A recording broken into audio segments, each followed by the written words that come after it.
hati loh Anda. Dengan keputusan ini, 5 tahun kemudian Anda akan ditanya lagi tuh. 10 tahun kemudian Anda akan ditanya lagi. Jadi ini pejabat-pejabat bakal gak tidur tenang.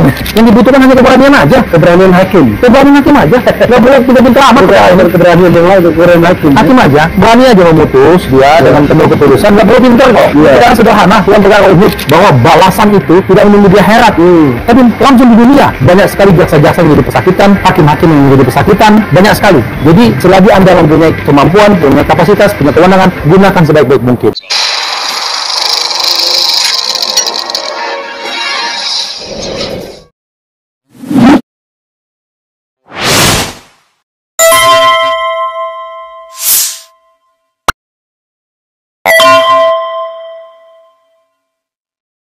Pertanyaannya adalah apakah semua itu dalam putusan ini diakui oleh hakim bahwa Tom sama sekali tidak mendapatkan aliran dana atau keuntungan bagi dirinya pribadi? Ya, kalau itu diakui secara tegas oleh hakim. Oke. Dalam putusannya di akhir yang mengakui bahwa karena Tom Lembong tidak mendapatkan keuntungan apapun dalam bentuk apapun, maka tidak ada denda yang harus dia bayar. Oke. Ya, itu diakui oleh hakim. Nah, sebetulnya bukan hanya hakim mengakui, jaksa juga mengakui. Nah, tetapi hakim berpikiran bahwa Tom Lembong ini menguntungkan korporasi yang 8 perusahaan tadi. Nah, persoalannya sekarang mungkin nanti juga ahli pidana bisa ditanyakan, apakah jika Tom Lembong menguntungkan korporasi tadi yang dalam tentunya kan pihak korporasi kan pasti ada untung nih, dalam setiap transaksi kan pasti ada untung. Dalam kaitan dengan itu, sedangkan tidak ada kickbacknya ke Tom Lembong, tidak ada kepentingan Tom Lembong, secara pidana, apakah bisa dianggap salah? Nah, gitu. Kalau ini dianggap salah, berarti besok-besok semua pihak swasta yang untung terhadap proyek pemerintah, hati-hati loh kena pidana. Kena pidana semua ini jadinya. Yang menarik itu begini ya, kan Tom Lembong dikatakan merugikan keuangan negara, ya, memperkaya pihak lain. Kemudian pihak lain yang dia perkaya itu adalah korporasi. Lalu korporasi ini tidak dipidanakan. Tidak, belum. Sampai sekarang belum ada. Tapi dalam kasusnya tidak ada. Lalu, tapi Tom Lembong juga tidak dikenakan uang pengganti. Tidak ada. Kan agak menarik. Bagaimana kemudian ada kerugian negara yang kemudian tidak direhabilitasi? Kalau misalnya dicubit, kan saya bersama Tom Lembong ada 8 perusahaan yang dijadikan tersangka juga, kan perusahaan bisa dijadikan tersangka atau direksinya yang siapapun yang terlibat, lalu beban uang pengganti itu dibebankan kepada mereka karena mereka yang menerima atau menikmatinya, kan harusnya Tom Lembong ya memang tidak perlu mengganti. Kalau ini kan agak aneh maksudnya. Itu seperti ada kegamangan, orang disalahkan tapi nggak perlu ganti. Kan gini, maksud saya gini, even Anda tidak menikmati uangnya, tapi kalau Anda melakukan kesalahan dan tidak ada orang lain yang kemudian ditersangkakan atau didakwa, kan harusnya yang mengganti Tom Lembong sebagai bentuk pertanggungjawaban. Jadi hakim tadi berpikiran begini, bahwa pihak swasta itu kan sudah menitipkan uang tuh ke jaksa, menitipkan 500 M tuh kemarin tuh. Nah, sekarang yang diputus cuma 194 nih. Jadi ini jaksa harus mengembalikan sisanya ke mereka. Persoalannya sekarang begini. Maksudnya ke mereka itu korporasi kan? Korporasi, nah itulah jadi persoalan. Korporasinya nggak jadi tersangka, nggak jadi terdakwa. Yang jadi terdakwa bisa disita uangnya. Ya ini, yang jadi terdakwa hanyalah direksi-direksinya. Nah, tetapi mereka rekan-rekan jaksa ini belum pernah memformulasikan dalam persidangan itu bahwa dari korporasi tersebut si direksi-direksi ini mendapatkan keuntungan. Itu belum pernah tuh. Bahkan nggak tahu juga. Nggak pernah. Itu juga dijanji. Betul sekali yang disampaikan Bang Refli. Ini menarik nih. Jadi korporasi-korporasi itu sampai sekarang juga nggak sebagai tersangka, bahkan mereka masih impor sampai sekarang dari korporasi-korporasi itu. Yang dijadikan tersangka hanya direksi-direksinya. Nah, direksi-direksinya ini tidak pernah, karena di persidangan kan mereka juga hadir di persidangan kita. Dia tidak pernah mendapatkan keuangan itu. Uang keuntungan tadi masih tersimpan utuh di perusahaan. Dia nggak dapat apa-apa. Sementara bagaimana mereka bisa dikatakan Pak Tom Lembong itu menguntungkan dia nggak dapat apa-apa juga. Sementara uang yang disita dari korporasi itu penyitaannya di korporasinya, bukan di pribadinya. Di korporasinya. Sementara yang dijadikan tersangka pribadinya itu juga aneh. Kalau korporasinya gimana? Korporasi tidak dijadikan tersangka tapi uangnya diambil, aneh. Lebih banyak keanehan lagi. Oke. Konstruksi hukumnya kacau memang. Itu bahaya memang. Nah, berikutnya bro ya. Ini yang dikenakan itu pasal 2. Jadi saudara sekalian, pasal 2 itu mengenai unsurnya melawan hukum. Ya. Kalau yang unsur yang lainnya sama ya, merugikan keuangan negara, menguntungkan orang lain atau pribadi. Kalau dia penguasa, seorang menteri, kan biasanya pasal 3, Umumnya pasal 3, yaitu menyalahgunakan kewenangan. betul. Menguntungkan orang lain atau diri sendiri atau merugikan keuangan negara. Tapi kok ini unsur yang ditonjolkan itu perbuatan melawan hukum ya? Kenapa itu bisa begitu? Ya karena itulah kegambangannya dari jaksa penuntut. Dari awal mereka mendakwa pasal 2 dan pasal 3. Iya. Tapi ketika di penuntutan mereka hanya menuntut pasal 2. Oke, yang hukuman minimalnya 4 tahun. 4 tahun. Itu hukuman minimalnya 4 tahun. Sedangkan pasal 3 itu hukuman minimalnya 1 tahun. Oke. Nah, mereka mungkin khawatir nanti hakimnya memutus 1 tahun. Oke. Diambil pasal 2 aja. Oh, ini Sudah 4 tahun. apakah ini tidak mengindikasikan bahwa wah ini jelas nih targetnya? Artinya gini, nanti misi sudah selesai, kata hakim kami kan sudah, kami hukum 1,5 tahun. Iya. Nah, tapi untuk itu, saya nggak ngerti ya, pesan-pesannya jangan segitu dong. Iya. Gitu. Makanya diganti pasalnya. Pasalnya hanya 2. Sementara di tuntutan itu 2 dan 3. Di dakwaan 2 dan 3. Di dakwaan. Di tuntutan hanya 2. Oke. Karena memang begini. Karena Pak Tendi tidak menyalahi undang-undang, itu undang-undang beliau semua. Iya. Dia sebagai menteri tidak ada penyalahgunaan, tidak ada penyalahgunaan. Kalau dikatakan Pak melawan Roberto Malukunya dengan melanggar Permendak, Perpres, kan itu kan yang disampaikan oleh hakim kan. Nah kita bisa berdebat panjang tuh. Misalnya Permendak, pasal mana yang dilanggar, hal mana yang dilanggar. Karena dalam fakta persidangan dijelaskan semua, tidak ada yang dilanggar oleh Pak Tom. Misalnya dalam Perpres dikatakan bahwa Pak Tom melanggar Perpres karena tidak rakor. Satu pun pasal di Perpres tidak ada mengenai rakor, Tidak ada bicara tentang rakor itu. tidak ada sama sekali. Jadi ini asumsinya hakim. Nah entah hakim dapat dari mana, karena di persidangan nggak ada itu. Jadi dapat dari mana juga nggak ada. Nah artinya kalau terhadap perbuatan bahan hukumnya Pak Tom masih bisa kita pertimbangkan pajak. Tapi seandainya, ya ini kuat non, dia melanggar dalam kaitan tadi, kebijakan tadi, ya ini ranah kebijakan, administrasi negara, nggak ada pidananya. Sanksinya dipecat dari menteri gitu. Dan itu sudah dilakukan oleh BPK, diakui oleh hakim, BPK memeriksa. Jadi ada beberapa yang menurut BPK tidak tepat, dikenakan sanksi harus diperbaikin, sudah selesai, gitu loh. BPK karena yang punya kewenangan itu kan BPK. Jadi hakim juga mengakui. Nah, artinya bahwa seandainya pun ada perbuatan melawan hukum dalam konteks tadi, melanggar Permendak Perpres tadi, itu ranahnya adalah hukum administrasi negara dan PT UN. Dan diselesaikan secara administrasi dan denda. Artinya itu bukan pidana. Untuk menjadi pidana harus adanya mens rea, adanya niat jahat. Itu pembungkus itu. Ya betul, itu kuncinya. Makanya tadi banyak pakar yang mengatakan wah ini aneh, betul-betul aneh. Hakim tidak menemukan, jaksa tidak menemukan mens rea, dari Pak Tom tetap aja dihukum Dan 4,5 tahun lagi. 4,5 tahun. Ini spekulasi yang tidak pernah dibicarakan. Anda ingin mengadukan kasus ini ke Komisi Yudisial atau Anda ingin ke Komjak, Komisi Pengawasan Kejaksaan, Komisi Kejaksaan atau gimana?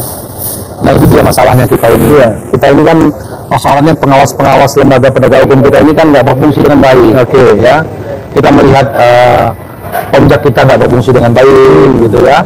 Kompolnas nggak berfungsi dengan baik, KAI juga banyak kewenangan yang dipotong. Jadi susah. Nah sebetulnya yang lebih efektif adalah fungsi pengawasan dari hakim-hakim pengawas, dari hakim tinggi, hakim Mahkamah Agung, pengawasan. Nah cuma persoalannya kan susah sekarang. Sekarang kan hakim banyak ditangkap begitu pada takut. Dan lucunya di antara majelis hakim ini ada yang ditangkap ya?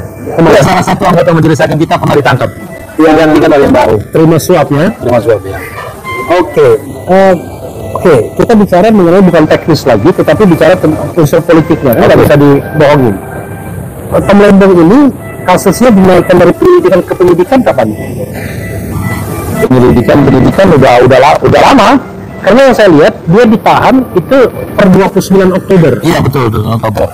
Konon katanya dari penyelidikan ke penyidikan naik ini waktu dekat-dekat atau sesudah pendaftaran pilpres ya? Iya, jadi Pak Tom itu ketika sudah mulai dia bergabung ke timnya salah satu capres pada waktu itu, perkara ini maju. Naik ke penyidikan. Gitu. Nah, cuma memang makan waktu yang cukup lama waktu itu. Karena kan memang nggak ada kasusnya, sebenarnya. Nah, entah gimana tiba-tiba selesai pilpres, malah langsung Pak Tom dipanggil, langsung dijadikan tersangka dan ditahan. Oke, itu ditahan, dijadikan tersangka, ditahan itu 29 Oktober saya baca. Betul. 29 Oktober dan sekarang berarti udah 8 bulan ya? 9 bulan. Udah 9 bulan. 9 bulan. Oke, orang kan menganggap kan, Dan jangan lupa loh, Laten itu ketika ditahan belum ada hitungan kerugian negara loh. iya, Jadi tapi belum ada. ya, dan bahkan konstruksi kerugian negaranya karena katanya di ini kurang untung. Nah itu, jadi Bukan rugi negara, tapi setiap waktu berubah tuh ya. kurang untung. Pada waktu mungkin jaksa, kalau jaksa masih ingat pada waktu mereka konferensi kan bisa dibuka tuh. Iya. Bahwa yang mereka tuduhkan beda dengan tuntutan, beda, dakwaan beda. Iya. Bingung lah mungkin.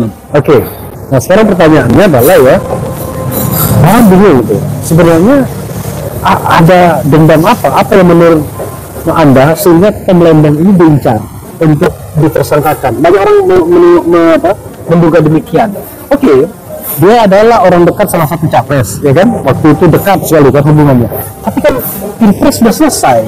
Dan kalau kita bilang menang, ya yang menang bukan Tom Lembong kalah. Mungkin ada yang sakit hati sama dia.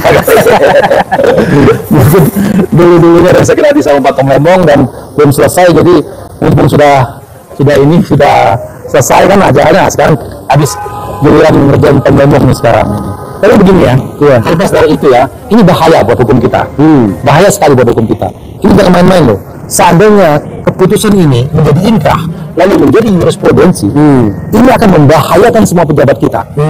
Bayangkan, seandainya seorang pejabat, apakah itu menteri, dirjen, sekjen atau apapun itu, ketika 5 tahun kemudian, atau 10 tahun kemudian, rezim sudah terjadi, lalu dia tidak disukai oleh rezim pada saat itu, maka kebijakan-kebijakan yang lama tadi bisa dikorek-korek lalu dirubuskan bahwa menguntungkan orang lain, lalu menjadi dia tersangka korupsi.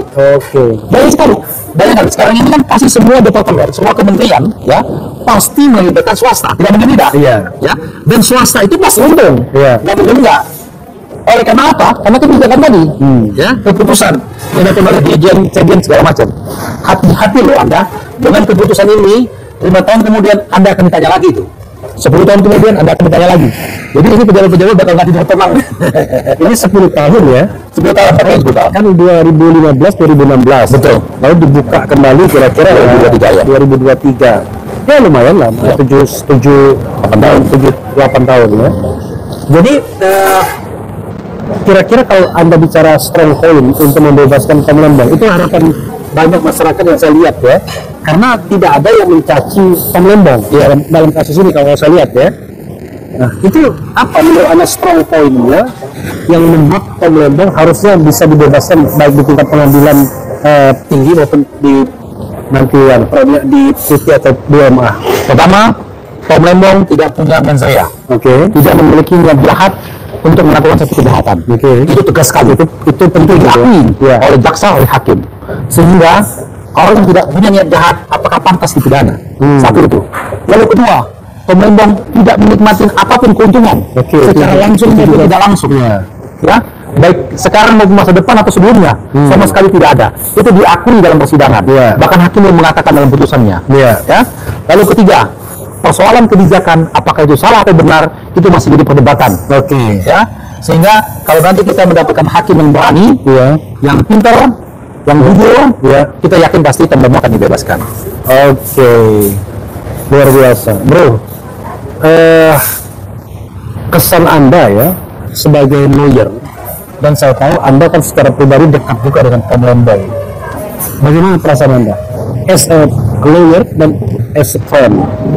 Iya, jadi Tom Lembong ini tidak hanya sebagai seorang klien bagi kita. Dia adalah teman seperjuangan kita. Sahabat dalam memperjuangkan nilai-nilai. Kita ini memiliki banyak kesamaan dengan Bung Refli, dengan Tom Lembong. Kami ini berjuang bersama, kita semua ini berjuang bersama memperjuangkan nilai-nilai. Kami bukan memperjuangkan seseorang atau sekelompok orang, bukan. Yang kita perjuangkan itu adalah nilai-nilai. Tujuannya apa? Untuk supaya Indonesia lebih baik, hukum ada kepastian, dan kita semua negara ini akan lebih makmur. Tujuannya itu. Dan Tom Lembong dengan penuh cinta kasih dan melakukan itu. Saya melihat Tom Lembong, saya pernah menangani beberapa kasus besar, saya melihat Tom Lembong berbeda. Dia memiliki ketegaran, Tom Lembong ini. Dia tidak pernah bermasalah dengan hukum, dan dia orang yang sangat taat ajas, taat ketentuan, taat dan segala macam. Sampai saat ini masih taat ya. Sampai saat ini masih taat sekali dia. Dia tidak pernah ada dengan masalah hukum, tapi dia tidak sedikit pun gentar dalam masalah ini. Saya betul-betul kagum sama dia. Dan terlihat tenang gitu ya. Dia tenang sekali. Dan keluarganya juga, istrinya luar biasa. Orang yang nggak salah itu Ya, istrinya Tom Lembong itu adalah seorang ibu rumah tangga yang sangat taat ibadah. Dia seorang Katolik yang sangat taat ya. Saya melihat dia mendampingi Pak Tom Lembong ini dengan penuh cita kasih, dengan penuh kesabaran. Sedangkan anak-anaknya berada di luar negeri masih kecil-kecil, belum selesai sekolah, masih di tingkat SMP dan SMA. Harus ditinggal untuk mendampingi Pak Tom Lembong ini. Ini luar biasa. Saya kadang-kadang ibu maunya ini sebenarnya di luar negeri ya. Ya, istrinya harusnya di luar negeri menemani anak-anaknya, tapi karena Di mana? Di Amerika? di London. Di London. Tapi karena kasus Tom Lembong dia harus balik ya, dan dia harus siap menerima kenyataan ini. Jadi dia tidak mendapatkan, pada waktu Tom Lembong dia tidak mendapatkan fasilitas apapun. Waktu Tom Lembong jadi menteri, sekarang Tom Lembong jadi tersangka, jadi terdakwa, bahkan jadi sekarang terhukum ya. Sekarang ini dia harus menerima kenyataan itu. Tapi saya lihat tadi istrinya tegas sekali. Ya, wajar lah kalau dia bersedih gitu ya. Dia secara tegas tadi Pak Tom Lembong dan istrinya menyampaikan terima kasih kepada semua tim lawyer yang sudah bekerja. Sampai kita kalau kasus Tom Lembong ini selalu kalian tim ini tidurnya jam 12 malam. Karena kadang-kadang sidang selesai jam 11-12. Pulang, besok kita harus menyiapkan bahan lagi. Untuk di usaha harus sidang lagi. Bayangkan, saksi yang dihadirkan jaksa itu 80 lebih. Kan dulu kali dibacakan di sama Berapa kali sidang ini melelahkan sekali sidang ini. Sidangnya ini maraton ya? Maraton. 80 lebih saksi dan tidak ada nontonnya. Saksi itu tidak tahu apa-apa semua, tapi sekedar untuk meramaikan aja.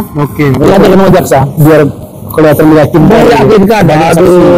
Belum lagi ahli mereka hadirkan. Tapi yang anehnya, keterangan-keterangan mereka di persidangan sama di BAP beda semua. Bro, terakhir ya. Ini sebenarnya kan ada public attention di sini. Ketika ada ada kehadiran Anies Baswedan ya. Jadi saya notice paling tidak Anies hadir 3 kali, paling tidak yang saya tahu ya. Mungkin bisa lebih ya. Dan Hasbas ini pakai baju biru dia. Apa dia nggak punya baju lagi ya kan? Baju biru atau itu baju untuk dalam tanda kutip baju perang ya. Sebagai seorang lawyer, apa perasaan Anda dengan kehadiran Mas Anies, kemudian dengan aktivis-aktivis lainnya? Apakah mereka mengganggu? Apakah Anda menyesal, wah ini kalau begitu bisa panjang nih urusan kita nih, dipolitisasi, malah klien saya bisa dihukum berat nih, atau bagaimana? Kalau saya tidak pernah gentar soal itu. Siapapun yang hadir bagi saya nggak perlu kita khawatirkan, karena sebagai bentuk dukungan moral. Ya, karena pada saat inilah justru sebetulnya kelihatan mana teman yang sebenarnya. Teman itu dia akan hadir ketika kita dalam susah dan senang, tidak hanya dalam senang. Nah, ini kawan-kawan yang kemarin hadir ya, itu betul-betul tahu Pak Tom ini butuh dukungan, butuh support. Dengan kehadiran teman-teman tadi, berapa kali sidang teman-teman banyak hadir, terutama Pak Anies, itu luar biasa.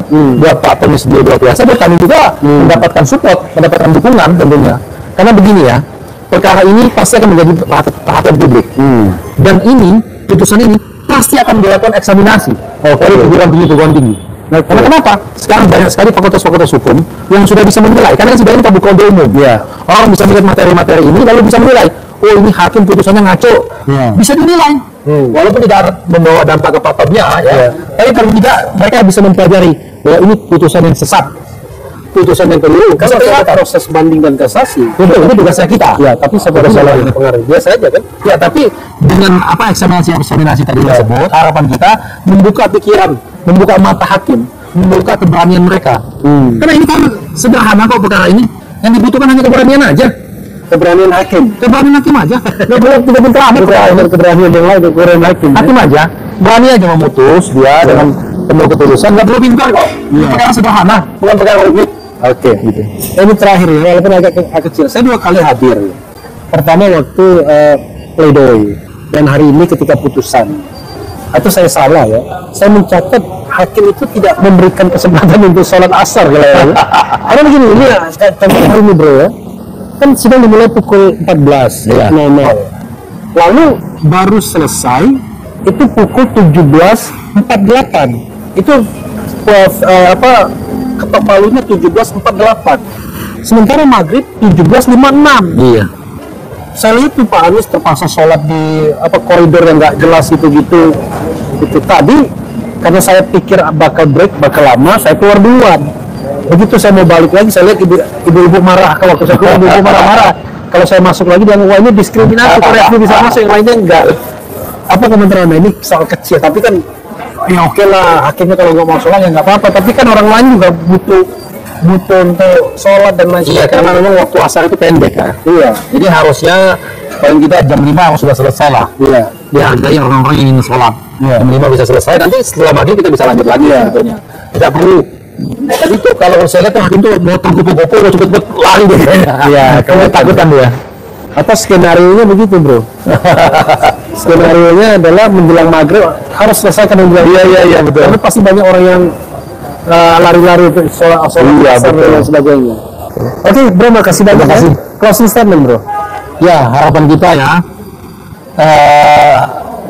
di negara yang kita cintai ini, bagaimana kita sama-sama aware terhadap penegakan hukum di negara kita ini, supaya betul-betul ada kepastian hukum dan ada penegakan hukum yang baik. Karena bukan tidak mungkin semua masalah yang terjadi di Temrembong dan yang lain-lainnya akan juga terjadi pada kita semua. Oke. Dan bukan tidak mungkin terjadi juga kepada jaksa yang menuntut, hakim yang memutus. Bukan tidak mungkin. Karena sejarah sudah membuktikan bahwa balasan itu tidak menunggu di akhirat, tapi langsung di dunia. Banyak sekali jaksa-jaksa yang menjadi pesakitan, hakim-hakim yang menjadi pesakitan, banyak sekali. Jadi selagi Anda mempunyai kemampuan, punya kapasitas, punya kewenangan, gunakan sebaik-baik mungkin. Gunakan sebaik-baik mungkin. Karena balasan itu akan segera datang. Terima kasih. Wah. Ya, saudara sekalian ya, dalam segala hal yang kita harus cari adalah kebenaran, bukan pembenaran. Apalagi terkait dengan nyawa manusia dan juga kebebasan manusia. Ya. Mudah-mudahan bermanfaat dan kita tunggu bagaimana nanti proses banding. Tetapi bro, kalau nggak dikawal proses ini, tidak diramaikan di publik dan cuma di backdoor, wah lebih lewat. Iya, betul. Oke. Terima kasih. Terima kasih semuanya. Wassalamualaikum warahmatullahi wabarakatuh. Keren.